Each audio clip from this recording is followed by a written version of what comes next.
Assalamualaikum warahmatullahi wabarakatuh.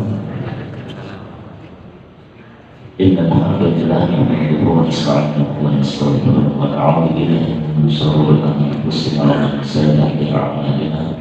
May yahdihillahu fala mudilla lahu wa may yudlil fala hadiya lahu. Asyhadu an la ilaha illallah wahdahu la syarika lahu wa asyhadu anna Muhammadan abduhu wa rasuluhu la nabiyya ba'dahu. Allahumma shalli wa sallim wa barik ala Muhammadin wa ala alihi wa sahbihi wa sallam. Qala Allah Ta'ala fi kitabihil karim, a'udzu billahi minasy syaithanir rajim. Ya ayyuhalladzina amanu taqullaha haqqa tuqatih wa la tamutunna illa wa antum muslimun. Wa qala Rasulullah sallallahu alaihi wasallam, ittaqillaha haitsuma kunta wa bisayyidil hasanata tamhuha wa khaliqin nasa bi khuluqin hasan. Allahumma bil Quran sallallahu alaihi wasallam rasulullah. Hadirin alhamdulillah ibu bapak dan saudara jamaah yang dirahmati senantiasa kita berusaha menjadi hamba yang pandai bersyukur kepada Allah atas seluruh karunia nikmat yang Allah turunkan untuk kita, yang tidak pernah semenit pun, sedetik pun kita bisa melepaskan diri atau keluar dari naungan curahan pemberian dari Allah SWT. Salawat dan salam semoga dilimpahkan kepada junjungan kita Rasulullah Muhammad sallallahu alaihi wasallam.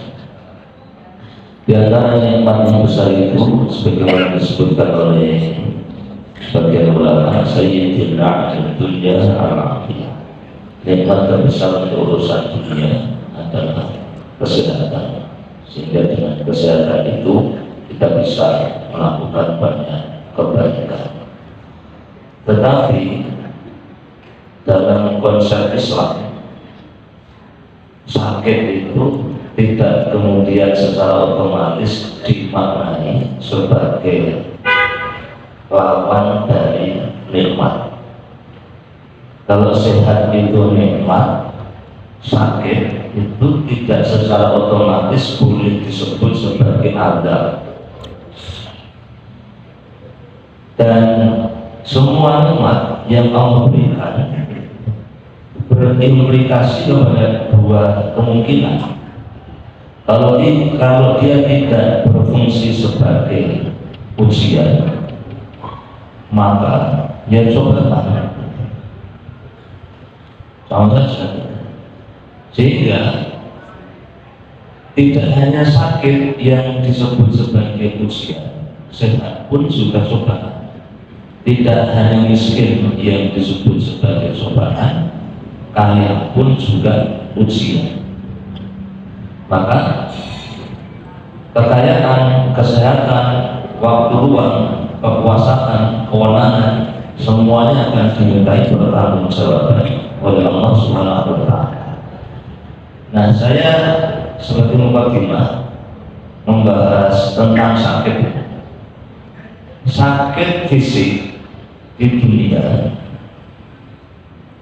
itu dampaknya di dunia secara umum. Kalau pintar menyikapi, justru menjadi kebaikan dan keberuntungan di akhirat. Tapi sebaliknya, ada penyakit yang dirasakan, dialami atau menjangkiti manusia di dunia, tetapi pasti akan berdampak buruk di akhirat. Sakit yang berpotensi berdampak baik di akhirat itu sakit yang menimpa fisik kita. Dari yang paling ringan seperti tertusuk duri peluk, itu kan ringan karena duri kan tidak dalam, nggak ada duri yang paling sekian, paling setengah senti atau kurang dari itu kan sakit. Ketika seorang muslim begitu tertusuk duri itu mengucapkan inna lillahi wa inna ilaihi raji'un atau subhanallah atau masya Allah, apa saja walaupun sebagiannya kurang tepat tapi tidak pernah keliru. Tertusuk la ilaha illallah, tertusuk Allahumma sholli ala Muhammad, itu tidak pernah salah. Allah Akbar, tidak pernah salah. Kemudian setelah itu dia pegang yang sakit itu, durinya diambil, dikasih minyak zaitun, apa betadine atau apa saja, mengoreskannya dengan bismillah, dan dengan dia ridho dengan peristiwa dia tertusuk duri itu, maka itu digugurkan dosanya, diampuni sebagian dosa. Semakin berat sakitnya, maka semakin besar dan semakin banyak dosa yang diampuni, digugurkan oleh Allah. Syaratnya apa? Sabar. Syaratnya sabar. Sabar itu tampak dari lisannya, tampak dari perbuatan anggota badan. Nah, sabar ketika sakit, kalau belum bisa mengucapkan tasbih, maka diam. Ternyata diam itu perlu latihan. Diam itu perlu latihan. Dalam kondisi tertentu diam itu perlu latihan. Aku terus berubah orang malu-malu itu nopo ya. Itu hati-hati. Jangan sampai terkesan seolah-olah kita tidak menerima. Dan ngomong seperti ini bagi yang sehat gampang. Dan bagi yang sakit dan memang sudah berubah kemana-mana, itu ada tantangan. Nah, Bapak Ibu, ada penyakit yang kalau sakit fisik itu kita lebih mengetahui, orang lain tidak tahu. Tapi ada penyakit yang sebaliknya, yang sebagian yang penderitanya itu tidak tahu, yang tahu justru orang lain. Dan penyakit ini pasti akan berdampak buruk di akhirat, kecuali yang bertobat. Apa yang saya maksud? Penyakit hati. Penyakit hati itu diantaranya iri, dengki, ujub, sombong, merasa paling pintar, suka merendahkan orang lain, melengos-melengos baru wong-wong, disalami lagi menjawab.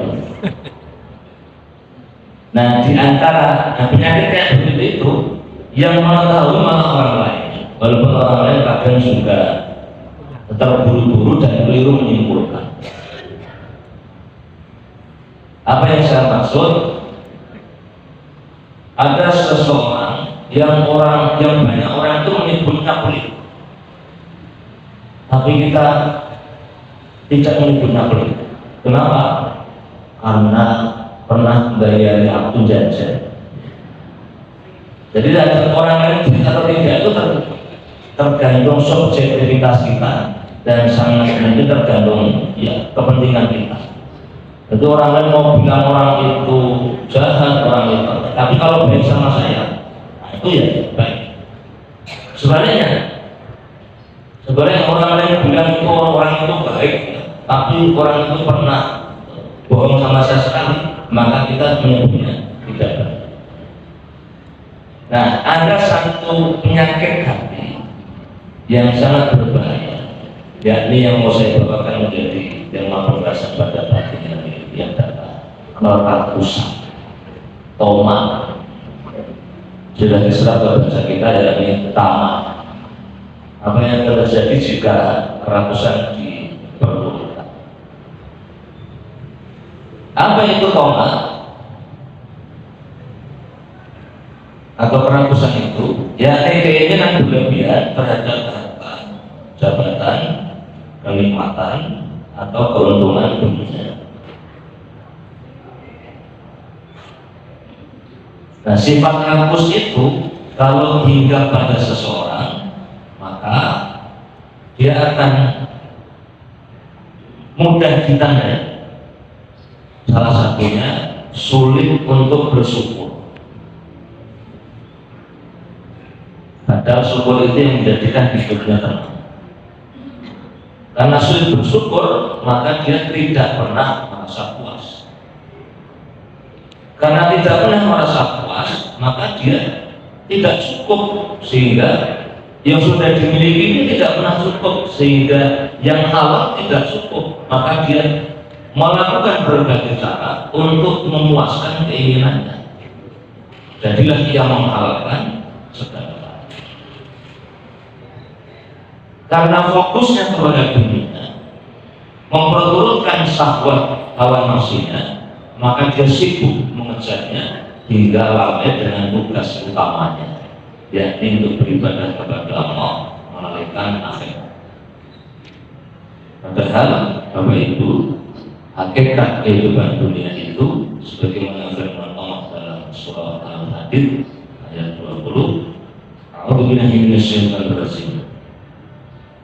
I'lamu annama al-hayatud dunya la'ibun wa lahwun wa zinatun wa tafakhurun bainakum wa takathurun fil amwali wal awlad. Ketahuilah bahwa kehidupan dunia itu hanyalah permainan, senda gurau, perhiasan, saling berbangga di antara kamu, dan berlomba-lomba dalam banyaknya harta serta anak. Mari kita lihat satu-satu penjelasan secara singkat. Laibun itu permainan. Permainan itu berdampak melelahkan fisik, namun tidak menghasilkan buah yang kekal, tidak menghasilkan manfaat yang benar-benar kita butuhkan. Nah, kita lihat permainan yang sebenarnya permainan dunia, dengan yang punya kenangan tentang permainan di waktu kecil dan sebagiannya masih tetap bermain sampai hari ini. Kalau anak-anak itu kan mainannya zaman dulu saya kelereng, kemudian gasing, kemudian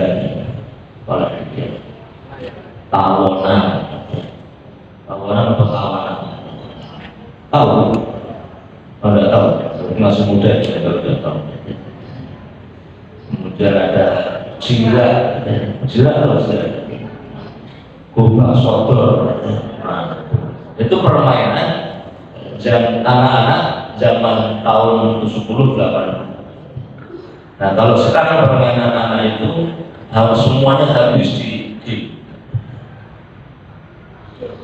tapi sebagian orang tua itu masih tetap bermain. Ada yang permainannya itu di cover atau dibungkus dalam bahasa olahraga. Ada yang memang benar-benar masih permainan. Catur itu permainan. Karambol, murid saya juga dengan karambol itu masih ada. Kemudian biliar, golf itu kan dolanan. Nah, bola di perut itu kan dolanan. Nah, itu dolanan. Dolanannya wong sugih. Bola di perut itu surah rono kan juga kayak wong surah di duit. Itu permainan. Dan permainan yang lain. Nah, permainan kayak begitu saya tidak menyebut haram. Itu permainan itu ya boleh saja, selama tidak sampai meninggalkan yang haram, maka statusnya mubah. Jadi yang senang sepak bola itu niatnya olahraga biar fisiknya sehat bagus, silakan dilanjut, kerjakan setelah sholat dan selesai sebelum waktu sholat masuk. Jadi kalau sepak bola karena bukan momen penting, ngomong latihan di kampung, itu yang mulainya pada asar, selesainya jam 5. Itu olahraga yang masih sehat. Tapi kalau mulai 2:30, selesai 6:30, nah itu penyakit. Kecuali kalau dengan pemain nasional atau pemain dunia yang bayarannya seminggu itu 5 miliar, maka silahkan nabrak-nabrak waktu sholat. Kemudian tiru sebagian pemain di dunia itu ya izin 5 menit untuk sholat. Di sholat yang mengatakan itu tutupi salon, sampai apa itu sholat sendiri. Luar biasa. Di sore itu juga malah sudah dakwahnya luar biasa. Tapi kalau dengan lakukan kampung rotok malah sholat yang lucu itu bukan sedang dakwah, sedang nyari masalah. Nah dunia itu hakikatnya permainan. Kalau kita habiskan waktu kita hanya untuk ngurusi dunia tanpa menyiapkan bekal yang baik untuk akhirat, dan kesempatan kita menyiapkan bekal itu hanya di dunia, maka kita akan kelewatan dan tidak mendapatkan manfaat. Kemudian lahun, senggapuro, lengah, menyibukkan hati dan pikiran hingga melupakan hal penting. Maka bercanda, bergurau itu dalam porsi yang cukup, tidak banyak, itu bisa menyegarkan dan menyenangkan. Tapi kalau fokus ke bercanda, maka tidak banyak manfaat yang kita dapatkan. Nah dunia itu senggapuro, maka hanya sebentar. Kalau kita tidak berhati-hati, akan ada perkara-perkara penting yang tertinggal. Kemudian zinatun, perhiasan. Siapa yang fokus pada keelokan, kebagusan lahiriah dan penampilan, maka dia akan tertipu dengan hakikat yang sebenarnya. Kemudian tafakur, saling bermegah-megahan, saling membanggakan status sosial yang sekarang sudah benar-benar dijadikan sebagai status. Ini bukan haram ya, jangan berburu-buru menyimpulkan. Pokoknya sesuatu yang kalau kita tampilkan diketahui banyak orang, tidak ada manfaat yang kita dapatkan, justru berpotensi mengundang kesalahpahaman, maka tidak usah ditampilkan.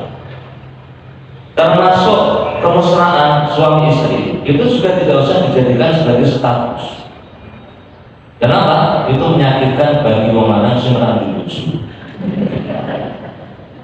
dan menyakitkan bagi perempuan yang suaminya meninggal. Nah pasang status sedang makan enak-enak saja itu juga menyakitkan bagi wong sing ora duwe panganan. Menurut duit orang dikipas-kipas saja. Itu juga menyakitkan bagi orang yang tidak punya duit. Sehingga siapa kita itu tidak perlu ditampakkan, tidak perlu diumumkan kepada orang, karena kita melakukan kebaikan apa itu juga tidak perlu dipamerkan. Kenapa? Karena musuh kita, orang yang tidak suka kepada kita, orang-orang yang suka kepada kita tidak butuh itu, dan orang-orang yang tidak suka kepada kita tidak percaya. Sama seperti menampakkan atau memajang kesuksesan. Itu kalau orangnya di bawah kita akan tinggi, kalau orangnya di atas kita merendahkan. Enggak tentu ya. Misalnya kita makan gurami bakar, ya. Kalau kita foto, video, wah enak guys, gurami bakar. Itu bagi orang yang lebih miskin dari kita, ya aku setahun dulu tahun makan gurami bakar, setahun dulu tahun makan gurami bakar. Bagi orang yang lebih kaya dari kita, gurami bakar lo pamer, terlalu murah. Maka tidak perlu digunakan media sosial itu untuk dakwah, ya, mengajak kepada kebaikan, mencegah kemungkaran dengan bahasa yang paling baik, atau untuk usaha membanggakan keturunan. Nah kita itu kalau dengan anak kan senang, tidak usah diajari, tidak usah latihan. Dengan anak yang sukses itu juga lebih senang. Maka hati-hati berbicara kepada siapapun terkait anak-anak kita. Apalagi ngomong kesuksesan salah satu anak di depan anak yang belum sukses, itu menyakitkan. Anak pun langsung ngomong ya alhamdulillah harus itu sudah atau nanya ini menunggu langsung nomor 4 sih nanya. Atau yang diceritakan orang itu yang sukses kok, anaknya 5, yang 1 jadi polisi, yang 2 jadi tentara, yang 4 jadi dokter, langsung loro yang jadi guru. Guru itu kan statusnya standar ya, apalagi guru swasta belum meninggalkan gajinya perjuangan. Nah yang 1 itu bukan jadi apa, jadi kulit. Nah yang dorong kalau yang polisi, yang tentara, yang dokter. Nah putra dengan yang paling dokter itu pun bu, tak pernah satu. Ini berarti pakai uangnya. Anak itu titipan anugerah dari Allah SWT, dan tidak akan mungkin sama. Nasibnya itu tidak akan mungkin sama. Walaupun keinginan kita sama, wakil sukses, wakil konapan, dunjuma, dewi-dewi, sehat, itu keinginan kita. Kemudian jabatan itu luar biasa ya. Sehingga banyak orang yang memperjuangkan dengan segala cara untuk meraih jabatan, pangkat, maka pakai pangkat yang di sini itu kan. Saya dulu pernah membayangkan rasanya, ya. Saya pernah bercita-cita setelah agak kenal malah biasa.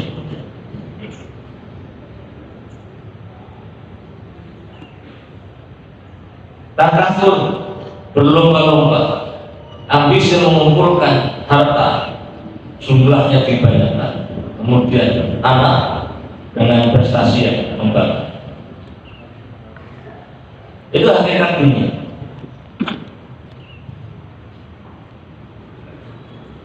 Kemudian kita harus mengetahui bahwa kerakusan itu tidak pernah ada ujungnya.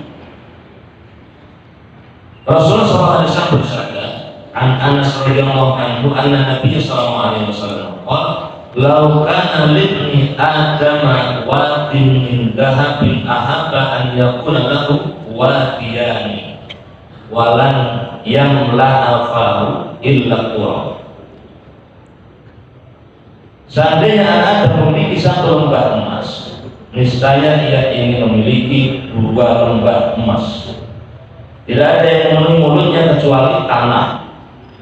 Ada riwayat Bukhari dan Muslim. Nafsu manusia itu tidak ada batasnya, sehingga kalau dituruti tidak pernah selesai. Nafsu terhadap harta, nafsu terhadap jabatan, nafsu terhadap perempuan, nafsu terhadap hubungan, popularitas, itu tidak ada batasnya. Maka siapa yang memperturutkan, dia akan terus kehausan dan tidak pernah merasa puas. Sehingga seseorang yang kekayaannya bertambah itu tidak otomatis mendatangkan kebahagiaan atau kesenangan, apalagi kepuasan. Yang membuat kita cukup itu ya memaksa diri kita untuk memiliki sifat qanaah. Qanaah itu merasa cukup dengan apa yang Allah anugerahkan kepada kita, dan tidak ada larangan untuk meningkatkan kualitas hidup kita, tetapi harus diniatkan dengan baik, harus sangat berhati-hati dan memastikan bahwa yang kita ambil dari bagian dunia ini hanya yang halal. Nabi SAW juga bersabda, ma dibani ja'i'ani ursila fi ghanami bi afsadaha min hirsil mar'i 'alal mali wasyarafi dinihi. Tidaklah 2 ekor serigala lapar yang dilepaskan ke tanah kambing itu lebih merusak daripada ambisi seseorang terhadap harta dan kedudukan terhadap agama. Serigala lapar itu kalau lihat kambing maka dia kelihatan rakus. Nah kalau dia dimasukkan ke kandang yang di situ banyak kambing, maka dia senang sekali. Dia akan mengejar kambing itu dimakan, kemudian mengejar yang lainnya. Orang-orang berantakan, kambingnya rusak, kandangnya rusak, kambingnya terluka, sebagian mati, dimakan belum selesai, ganti lagi yang lain, rusak. Dan seseorang yang memperturutkan keinginan terhadap harta dan kedudukan itu akan lebih merusak agamanya daripada serigala merusak kambing yang ada di dalam kandang. Oleh karena itu, banyak dosa yang berawal dari cinta dunia yang berlebihan. Hingga Nabi SAW menyebutkan ada satu penyakit yang sangat berbahaya bagi seorang muslim, yakni al-waham, cinta dunia dan takut mati. Apa penyebab kerusakan? Satu, lemahnya iman kepada akhirat. Alhaakumut takatsur hatta zurtumul maqabir. Bermegah-megahan telah melelehkan kamu sampai kamu masuk ke dalam kubur. Kemudian yang kedua, kurang bersyukur. Yang ketiga, terlalu mencintai dunia. Dan yang keempat, lingkungan yang cenderung materialistis. Kita lihat pada diri kita, karena yang paling butuh diselamatkan adalah diri kita. Kita tidak memungkiri bahwa siapapun butuh harta. Kita butuh uang sebagaimana kebutuhan kita kepada rumah, kendaraan, makanan, dan bagian dari dunia yang juga diinginkan oleh manusia yang lain. Tapi kita diberikan batasan oleh Allah SWT agar tidak mengambil kecuali yang halal. Memastikan yang halal saja itu sudah menjadi tantangan yang membutuhkan kesungguhan. Karena godaannya demikian berseliweran, terutama yang jabatannya semakin tinggi, itu godaannya semakin tinggi. Bahkan semoga Allah berikan pertolongan kepada saudara-saudara kita di organisasi yang hari ini sedang merencanakan untuk mengadakan muktamar. Kemarin diinformasikan untuk menentukan tempat saja muktamarnya di mana, itu sudah terjadi kekisruhan. Kemudian saya mendengar pernyataan dari salah seorang kiai besar dari Madura yang menyampaikan apa yang beliau ketahui terkait dengan percaturan politik praktis yang masuk ke dalam organisasi Islam terbesar di Indonesia, dan itu saudara kita. Seperti Allah menjaga para kiai, para ulama yang berada di organisasi Islam. Tapi memang disebutkan ini menteri, yang salah satu pengurus besarnya itu ini menteri, yang ini menteri, yang ini juga menteri, dan masing-masing membawa kepentingan partainya. Kalau itu bisa menjadi satu, membawa suara penguasa, maka kalau yang lainnya pasti akan dikalah. Kemudian tidak terbebas, bahkan sudah sejak yang lalu itu politik luar itu juga masuk ke sini. Nah, mudah-mudahan masih tetap ada organisasi yang kita tidak mengklaim benar-benar bersih, karena tidak ada yang benar-benar bersih, tetapi mudah-mudahan bapak-bapak kita yang ada di pimpinan pusat itu terjaga, dijaga, dibantu oleh Allah untuk bisa menahan diri dan mengendalikan diri dari iming-iming dunia. Karena kalau sampai juga bisa dibeli, bisa dibayar, itu luar biasa dampak kerusakan. Dan salah satu yang bikin saudara kita ini sebagiannya terpecah itu karena tambang. Nah, mudah-mudahan tambang yang diurus oleh BP itu tidak menjadikan pengurusnya menjadi terpecah. Saya juga punya tambang di rumah dan tidak ada yang memperebutkan tambang sirenya.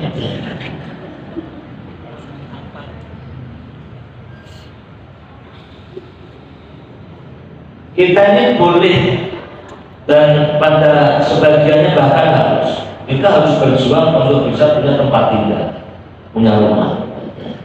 Kita juga memang butuh kendaraan. Nabi dan para sahabat itu juga punya rumah dan juga punya kendaraan. Tetapi beda antara kebutuhan dengan kemewahan dan bermegah-megah. Silakan dibikin standar sendiri. Kalau penghasilannya 5 juta, kemudian yang diinginkan itu kolam renang, ya, di belakang rumah, balkon, ya, rumahnya tingkat udara lift, ya, no, eskalator, ya. Kemudian kasurnya sekali pencet, tapi suara ya, itu berlebihan. Nah, 5 juta itu untuk kebutuhan tempat tanah itu masih harus banyak bersabar. Itu 5 juta enggaknya. Kalau guru yang ngajar gajinya di bawah 2 juta bagaimana? Nah, itu kan diperjuangkan. Dampak kerusakan, dampak kerakusan pada individu. Yang pertama, kerugian dunia. Orang yang rakus itu hidupnya penuh kecemasan, kemudian sulit merasakan kebahagiaan.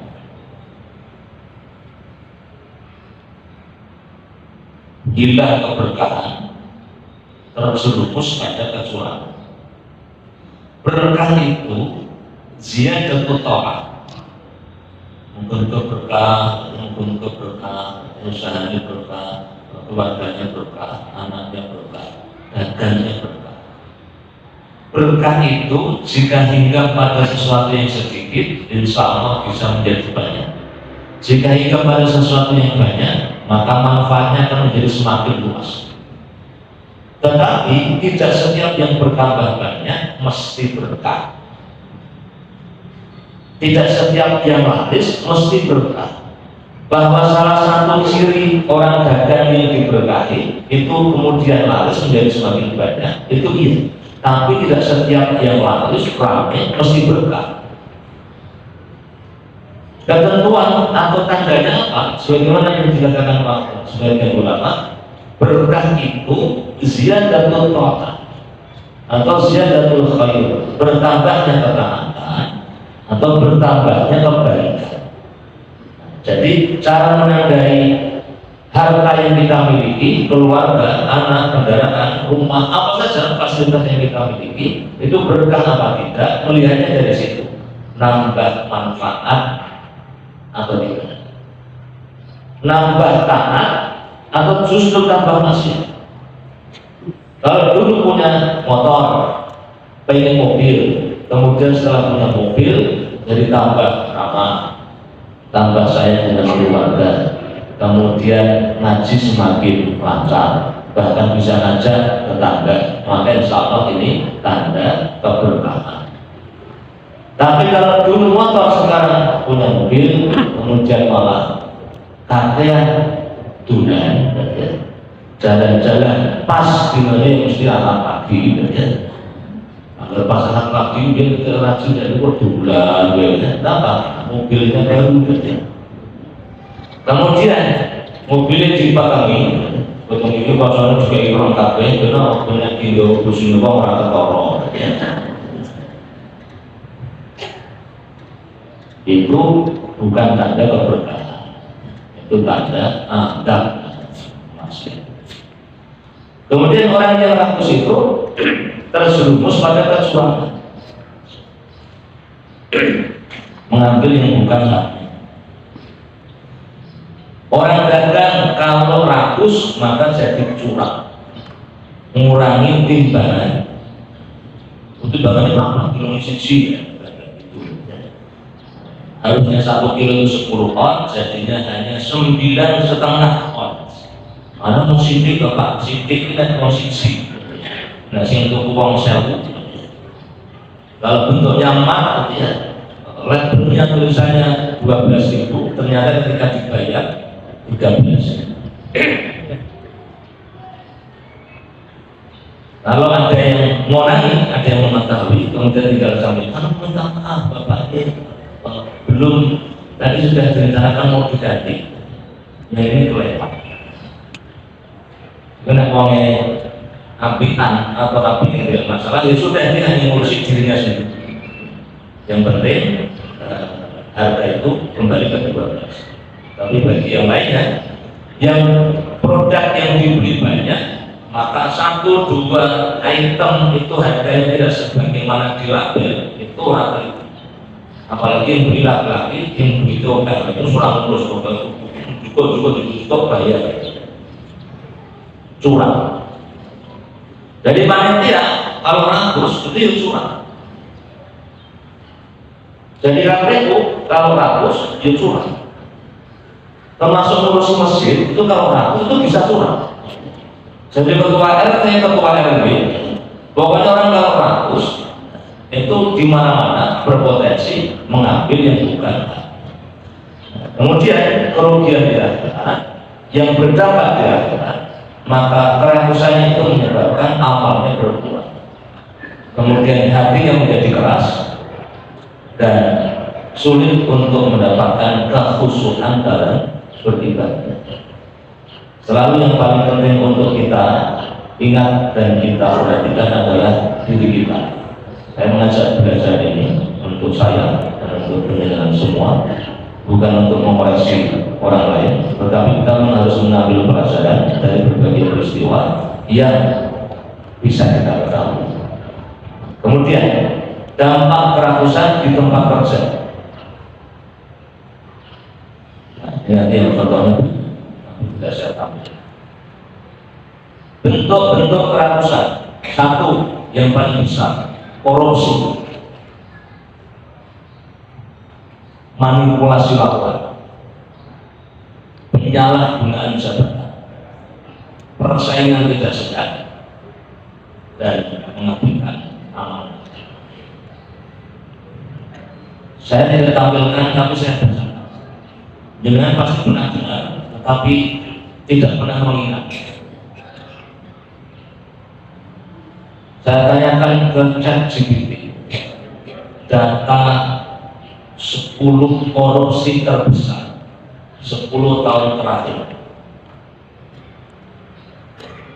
Satu, bukan korupsi tata kelola minyak mentah dan produk kilang PT Pertamina periode perkara 2018-2023. Estimasi kerugian negara sekitar 968,5 triliun. Angka yang disampaikan dalam perkembangan penyidikan masih diperdebatkan. Dua, korupsi tata niaga komoditas timah di PT Timah 2015-2023.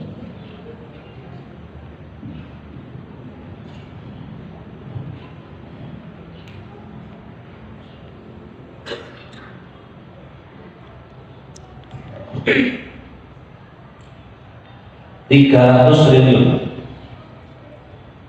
Tiga, penyerobotan lahan perkebunan sawit grup Duta Palma 2003 sampai 2022, diusut tahun 2002, 2022 sampai 2023, 104 triliun. Korupsi PT Asabi sampai 2019, 22 triliun. Korupsi PT Jiwasraya 2008 sampai 2018 terungkap 2019, 16 triliun.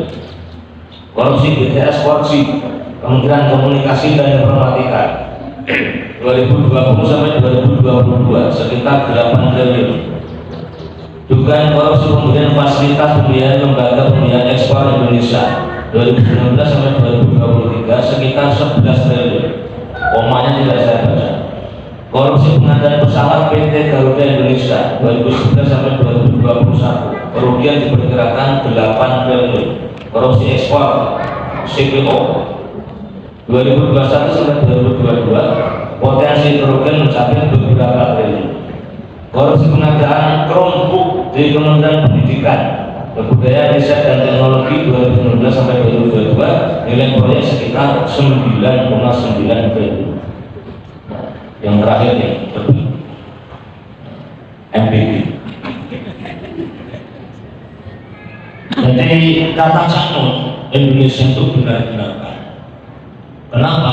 Dikorupsi kalau zaman Pak Karno, Pak Harto kurang. Memang dampaknya ya dirasakan oleh seluruh rakyat Indonesia. Padahal kezaliman itu akan menjadi kegelapan.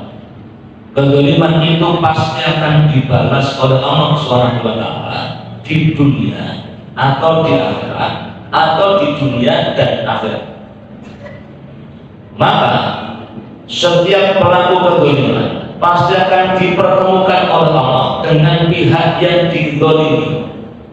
Kalau belum selesai di dunia, itu akan dipertemukan di akhirat. Maka siapa yang pernah memukul orang lain, mintalah keriduan, minta maaf, dan perlu bayar.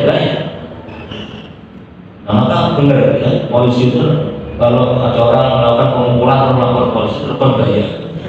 Sekali pukulan 5 juta. Nah itu benar itu. Terus akhirnya selesai. Kenapa? Orang yang dikasih 5 juta kan mesti didorong. Maling Pak Sunda maling ya. Dan waktu 10 ya. Mau seorang rakyat orang ngomong, potong isi barang 5 juta ya orang. Nah kezaliman yang lainnya sama, meludahi itu kezaliman, ngerempet uang terus lanjut itu juga kezaliman. Mengambil hak orang lain itu kezaliman. Cilik-cilikan kalau ketua RT, karena saya dulu jadi ketua RT itu kalau mau ya bisa untuk 500 ya, proyek rehab rumah, misalnya begitu. Jadi ya bisa. Kalau mau itu bisa, dari 100-200, nah apa-apa itu torok. Mau nilai proyeknya mau 20 juta. Dan orang yang dapat itu, kalau kita ngomongnya apa-apa, ini mesti percaya. Wah ini panggil report, tangannya telas. Padahal kalau terus aku bareng. Itu yang kamu mesti percaya, tinggal korento. Dan kemudian hanya diterima 17,5 misalnya. Itu orangnya pasti terima. Kenapa? Di pertimbangannya tadi itu bahkan misalnya diterima hanya 10 pun tidak akan bersuara apa-apa. Kalau tinggal diintimidasi, namanya kata ngomong kayak orang itu wes. Pasti itu akan dipertemukan oleh Allah Subhanahu wa Ta'ala di akhirat. Bayangkan orang yang korupsi. Yang korupsinya itu 1 miliar. Yang korupsinya 1 triliun akan dipertemukan dengan berapa juta manusia untuk diambil kebaikan-kebaikan kalau punya. Bandingkan dengan keamanan generasi sama. Bagaimana takutnya mereka mengambil yang bukan hak. Banyak sekali, tapi yang masyhur diantaranya Umar bin Abdul Aziz rahimahullah. Masyhur kan misalnya beliau berada di kantor di waktu malam, anaknya datang, kemudian silakan duduk. Ada apa? Ada yang mau saya sampaikan Bapak. Sebentar. Urusan keluarga atau urusan negara? Urusan keluarga. Tunggu sebentar, lampu dimatikan. Kenapa lampunya dimatikan? Ayah, karena kamu mau membahas urusan keluarga. Sedangkan lampu ini dibiayai oleh uang negara. Walaupun itu kalau dirinci, kalau punya pikiran rinci waktu nakal, dapur sini kok dilebui ya. Misalnya kalau jadi kudu nanti misalnya kono katanya. Nah ya, ditiru dulu sih. Ini kehati-hatian yang luar biasa. Sekedar lampu saja. Lampu kan yang digunakan kan sinyal, bukan bulannya. Kalau lampu zaman dulu nyawanya pakai minyak, yang minyaknya itu dibiayai oleh negara. Padahal manusia manapun akan memaklumi, tidak ada yang menyalahkan, tidak ada yang menyebut maling, rakus, korupsi, hanya karena menggunakan penerangan yang dibiayai oleh negara. Kalau kita itu merupakan melakukan itu buruk, tidak boleh di tengah. Tapi ini real contohnya. Abdullah bin Mubarak diriwayatkan beliau pernah beli kurma ketika haji. Tempat tinggal beliau di luar Mekah, jauh di Irak atau di Palestina, perjalanan butuh berpekan atau bulan, naik kuda atau unta. Pernah beli kurma, kemudian ketika ditimbang oleh pedagangnya, penjualnya, ada satu yang meleset dari timbang, satu butir jatuh, diambil, diprok, daripada mubakir dimakan. Nah, sudah transaksi dibayar, terus pulang. Setelah nyampe rumah, malamnya tidur, mimpi melihat dua orang saling berbincang. Salah satu mengatakan, ada orang yang dulu doanya makbul, sekarang tidak. Siapa? Nah, itu orang ini. Nah, kenapa keduanya tidak makbul lagi? Karena dia memakan sebutir kurma tanpa hak. Maka begitu beliau bangun, diingat-ingat, apa ini? Ya, sudah lama, sudah sebulan yang lalu. Maka beliau kembali lagi ke Mekah, mengumpulkan biaya untuk kembali lagi ke Mekah, nyari pedagangnya itu. Ternyata wis mati. Maka tanya, ini keluarganya gimana? Dicari, ketemu anak pertama, ditanya dengan putranya gini, "Nggih Pak, mohon saya pernah ngambil sebutir kurma dari yang Bapak dagangkan tanpa izin, peristiwanya begini-begini, kadung saya makan, mohon dihalalkan." Tidak apa-apa Pak, tapi putra Bapak itu 11. Kalau saya bisa menghalalkan, yang lain kan belum tentu. Jadi kalau ngomong sama ini, gue halalkan enggak. Putra Bapak saya itu 11, saya nomor 1. Berarti masing-masing punya adik 10. Jadi boleh dikabeh. 10 itu dicari semua, hanya untuk minta dihalalkan sebutir kurma. Itu orang dulu sampai kayak begitu. Bapaknya Imam Syafi'i rahimahullah itu juga diriwayatkan sebelum punya anak, bahkan sebelum punya istri, beliau nyebrang sungai. Pas nyebrang itu sama apel eli. Apel eli kan nih rezeki, ya. Ambil makan. Setelah dimakan baru mikir, ini mau apel esok. Maka dirumut naik ke atas, di mana ada kebun kurma. Nah, begitu sudah ketemu kebun kurma dan ada pohon yang menjulang. Tadi saya bilang apa? Iya, yang benar apel ya. Besok ganti kurma gitu. Iya, apel ya. Terlalu semangat ya. Meleset ya. Minta maaf ya. Tak pikir ini perempuan yang susah ngomong. Perempuan itu kan kadang apa yang dipikirkan itu semua itu beda ya. Ternyata aku ya pikirannya apel kok menjadi kurma.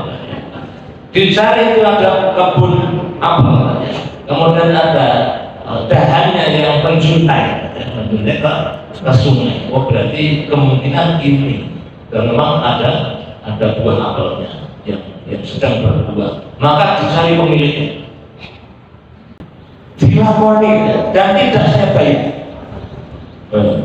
Luar biasa.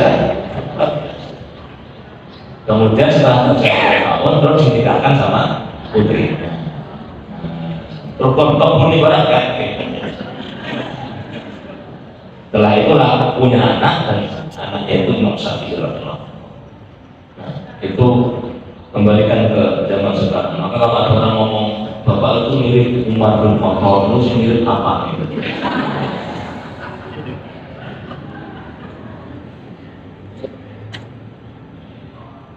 Bapak, Ibu, dan saudara yang dirahmati Allah.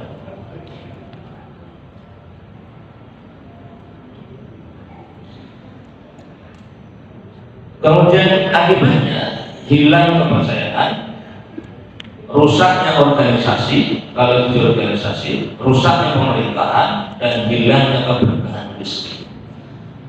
Kita tidak habis pikir bagaimana Pertamina laporannya bisa rugi. Padahal Pertamina itu orang tahu tunggu kan dari jemput Suroroma ngambil dari tanah terus ngambil dari tanah terus ada bagian yang dibeli ya saya tidak tahu persisnya, mungkin ada perangkat apanya yang harus ya alat-alatnya, tapi yang kita paling benar semua rugi ya karena keuntungannya tidak dibagi ke yang lain atau dibagi ke internalnya saja. Nah kita itu yang dulu disebut negara Gemah, Ripat, Lok, Sinawi, Noto, Tentrem, Kerto, Raharjo, Batu dan tongkat saji tanaman. Itu saking suburnya itu tongkat itu sampai tumpul, kerikil barang yang patung kita, saking suburnya. Jadi kita sawit dia punya, durian dia punya, nikel dia punya, emas dia punya, minyak dia punya, semua kita punya. Jadi kita itu kalau dikelola dengan baik, maksudnya itu lebih kaya daripada Arab. Jadi ya. Tapi ini kakak uang dan kakak korupsi.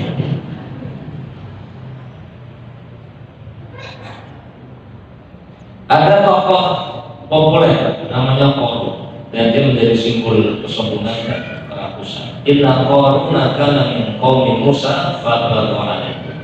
Sesungguhnya Qarun termasuk kaumnya Musa, tetapi dia berlaku aneh terhadap mereka. Kemudian fakhosafna bihi wa bidarihi al. Kami gunakan dia beserta rumahnya ke dalam bumi. Qarun itu masih ada hubungan kekerabatan dengan Nabi Musa alaihissalam. Awalnya miskin, anaknya banyak, kolong-kolong orang, tapi soleh kepada Allah. Ya. Banyak berzikir, banyak bermunajat. Kenapa? Karena hidupnya susah. Lama-lama istrinya kasih gagasan. Nanti buat mungkin sejujur Nabi itu jalur itu. Oh, ya. Dikasih motivasi atau masukan, akhirnya benar datang ke Nabi Musa minta dibuatkan. Datang sekali tidak langsung dibuatkan. Datang 2 kali tidak langsung dibuatkan. Datang yang ketiga baru dibuatkan. Didoakan supaya hartanya diberkahi dan diberi modal usaha dodolan emas. Dan jualan karena sudah kena salah doa ulul azmi, Rasul ulul azmi, maka cepat jadi sugih, kaya. Jadi orang sebelumnya paling miskin menjadi orang paling kaya. Nah, ketika kaya, kemudian bisa mengirim putusan untuk supaya orang mengeluarkan zakat. Dihitung oleh petugas putusannya Musa, Anda harus mengeluarkan zakat sekian. Lu kok pernah men? Pernah keluar sebuah kesel, nanti sampai kapan jatuh? Orang lagi mulai gitu. Lagi semua. Akhirnya kemudian langsung ketemu Nabi Musa, malah kecil dan kalah. Sehingga ya kemudian malah nantang berhala. Karena nantang berhala, bunga mati, ayo sekarang kita saling melaknat. Ya. Intinya begitu. Jadi awalnya mau ngasih ya, di kambing kurang-kurang yang diberikan untuk zakat itu kambing saya kurus, pincang dan yang lain. Kemudian saling bermubahalah dan ditenggelamkan oleh Allah SWT. Ada kisah, aku sudah sebut ya. Bagaimana obat penyakit rakus? Satu, memperkuat iman kepada Allah. Kita itu hidup hanya sebentar, besok akan mati. Harta itu akan halalnya dihisab, haramnya diadab. Tidak akan bergeser kaki anak Adam dari hadapan Allah SWT sebelum ditanya 4 perkara. Dan salah satunya adalah hartamu dari mana engkau dapatkan, kemana engkau belanjakan. Silahkan menjadi kaya, yang punya peluang manfaatkan sebaik-baiknya sebagai bekal untuk kehidupan di akhirat. Keyakinan kita kepada akhirat, yang surga dan neraka, itu yang bisa mengendalikan keinginan kita. Kemudian yang kedua, membiasakan bersyukur. Semakin mudah kita mengucapkan terima kasih kepada manusia, semakin mudah kita mengucapkan alhamdulillah. Semakin sering kita mengucapkan, memaksa lisan kita untuk mengucapkan alhamdulillah. Alhamdulillah. Dengar orang lain beli motor, alhamdulillah. Dengar orang lain beli mobil, alhamdulillah. Dengar orang lain nikah, alhamdulillah. Alhamdulillah. Kita dapat apapun sedikit atau banyak, alhamdulillah. Nah, seperti ibu kan, kalau dapat apapun dari nomor kan gampang ucapan alhamdulillah. Iya, gampang gitu ya. Gampang. Mumpung punya alhamdulillah. Mau kadang sebelum alhamdulillah ini didahului yang lain. Dia nggak mau seneng. Yang satu nih lain sakar itu melasi dan kemudian kita latih, kita paksa diri kita supaya tidak rakus itu dengan apa? Dengan dikeluarkan sebagian, keluarkan sebagian, sedekah, sedekah, sedekah. Klasisnya, ya, orang klasisnya kalian sedekah. Kemudian hidup sederhana. Nah, sederhana itu orang hidup sederhana itu orang yang bisa mewah tetapi tetap sederhana. Tapi kalau sederhana karena tidak punya apa-apa itu pepeh. Yang sederhana itu sebetulnya bisa mewah tapi dia memilih sederhana. Dia bisa beli iPhone tapi hanya cukup beli Samsung harga 3 juta. Nah, berarti sederhana. Dia bisa beli apa tapi dia mencukupkan dengan Innova atau Avanza, itu sederhana. Dia bisa bikin rumah 5 tingkat. Dia bisa bikin lantai marmer, dia bisa bikin apa saja. Tapi dia mencukupkan dengan tempat yang tempat sekarang.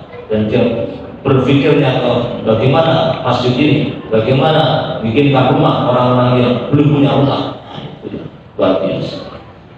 Kemudian bergaul dengan orang-orang soleh. Qanaah lawan dari kerakusan. Karena Nabi sallallahu alaihi wasallam bersabda, "Laisal ghina an kathratil 'ard, walakin al-ghina ghinan nafs." Kekayaan bukanlah karena banyaknya harta, tapi kekayaan sesungguhnya adalah kaya hati. Nah, bagaimana ciri orang yang qanaah itu? Mudah bersyukur, tenang hidupnya, tidak iri melihat kesuksesan orang lain, dan dia bahagia dengan yang halal. Bapak Ibu, berbahagialah dan nikmatilah rezeki dari Allah yang halal, supaya tidak butuh yang haram untuk meraih kebahagiaan. Bapak punya istri halalan, maka bersenang-senanglah dan bergembiralah bersama dengan istri. Ngobrollah, bincang-bincanglah dan nikmatilah. Supaya apa? Supaya tidak perlu mencari kenikmatan dan kesenangan dengan ngobrol dengan istrinya orang lain. Nah, begitu kira-kira. Nah, istri juga begitu. Hendaknya merasa nyaman di rumahnya. Punya motor, punya kendaraan, punya apa saja yang halal, maka syukuri, nikmati. Maka orang mukmin itu hidupnya bahagia dengan minum teh, air putih, kopi. Tidak nunggu KTI, combilan, kopi miring. Nah, kenapa orang lain itu masih harus mabuk? Itu kan pengen sunat. Kenapa? Karena dia belum bahagia dengan minum kopi. Kopi itu bisa bahagia dikai obat nyamuk. Kenapa sebagian orang masih berzina, selingkuh? Karena dia belum puas dengan istrinya. Dengan yang halal itu belum puas, sehingga mencari yang halal. Nah, kenapa dia masih harus nolong dan korupsi? Karena dengan yang halal tidak cukup, belum cukup. Nafsunya itu belum cukup, sehingga harus mengambil yang halal. Nah, maka orang yang qanaah itu hidupnya bahagia, tenang. Kemudian yang terakhir, apakah kita masih mengejar dunia secara berlebihan? Apakah kita sudah bersyukur atas nikmat yang ada, muhasabahnya? Apakah harta membiasa semakin dekat atau semakin jauh dari kamu? Yang terakhir doa, Allahumma kfini bihalalika an haramika wa aghnini bifadlika amman siwaka. Ya Allah, cukupkanlah aku dengan yang halal sehingga terhindar dari yang haram, dan kayakanlah aku dengan karunia-Mu sehingga tidak bergantung kepada selain. Ini mungkin bisa diamalkan atau dibiasakan, baik yang pengen kaya atau yang pengen lebih kaya. tapi dengan kehalalan dan keberkahan dari Allah Subhanahu wa taala. Terima kasih, semoga bermanfaat. Mohon maaf atas segala kekurangan. Bila kita beri. Assalamualaikum warahmatullahi wabarakatuh.